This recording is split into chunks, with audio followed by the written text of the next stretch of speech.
ഈ കാലഘട്ടത്തിൽ സ്ത്രീകൾ അനുഭവിക്കുന്ന വലിയൊരു ഹെൽത്ത് ഇഷ്യൂ ആണ് അനീമിയ അഥവാ വിളർച്ച. എന്നാൽ ഒരു ഡോക്ടർ എന്ന നിലയ്ക്ക് എന്റെ അഭിപ്രായത്തില് അനീമിയ എന്നുള്ളത് ഒരു അസുഖമേ അല്ല.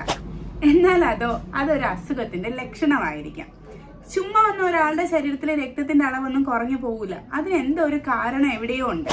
ഒന്നുകിൽ മര്യാദയ്ക്ക് രക്തത്തിന്റെ അളവ് ഉണ്ടാവാത്തതായിരിക്കാം. അതായത് നമ്മൾ കോമൺ ആയിട്ട് കണ്ടുവരുന്ന ഫുഡ് അയൺ ഒക്കെ അടങ്ങിയ ആഹാര സാധനങ്ങൾ കഴിക്കാത്തത് കൊണ്ട് അയൺ ഡെഫിഷ്യൻസി അനീമിയ ഉണ്ടാവും.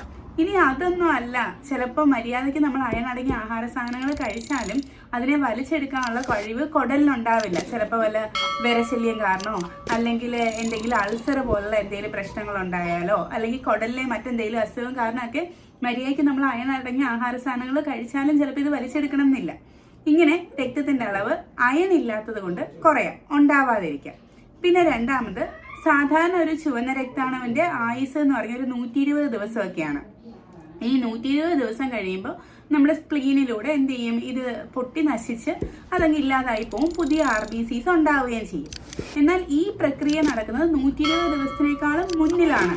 ഒരു 10-80 ദിവസം ആകുമ്പോൾ തന്നെ ഈ ചുവന്ന രക്താണുക്കൾ അങ്ങ് നശിച്ചു പോവുകയാണെങ്കിലും ഈ പറഞ്ഞ രക്തക്കുറവ് ഉണ്ടാവില്ലേ. അപ്പൊ അത് കാരണം ഉണ്ടാവാം. പിന്നെ ഇതൊന്നുമല്ല, ചിലപ്പോൾ കറക്റ്റായ അളവിൽ രക്താണുക്കൾ ഉണ്ടാവുന്നുണ്ട്, 120 ദിവസം അത് നമ്മുടെ ശരീരത്തിൽ നിലനിൽക്കുന്നുണ്ട്. പക്ഷെ ചില സ്ഥലങ്ങളിലൂടെ ഈ ബ്ലഡ് ലീക്കായി പോകുന്നുണ്ടാവാം. അതായത് പ്രത്യേകിച്ച് സ്ത്രീകൾക്ക് പുരുഷന്മാരിനേക്കാളും രക്തക്കുറവ് ഉണ്ടാവുന്ന എന്തുകൊണ്ടാ, നമ്മുടെ മാസാമാസം ഉണ്ടാകുന്ന മെൻസ്ട്രേഷൻ.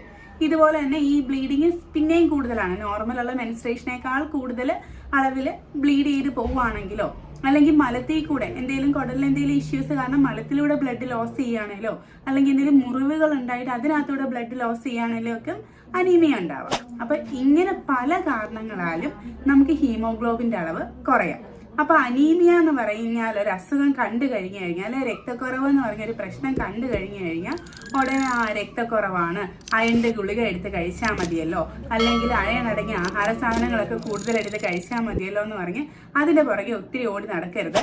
ആദ്യം കാരണം കണ്ടുപിടിക്കണം, എന്നിട്ട് വേണം അനീമിയ കറക്റ്റ് ചെയ്യാനായിട്ട്. ഓക്കെ.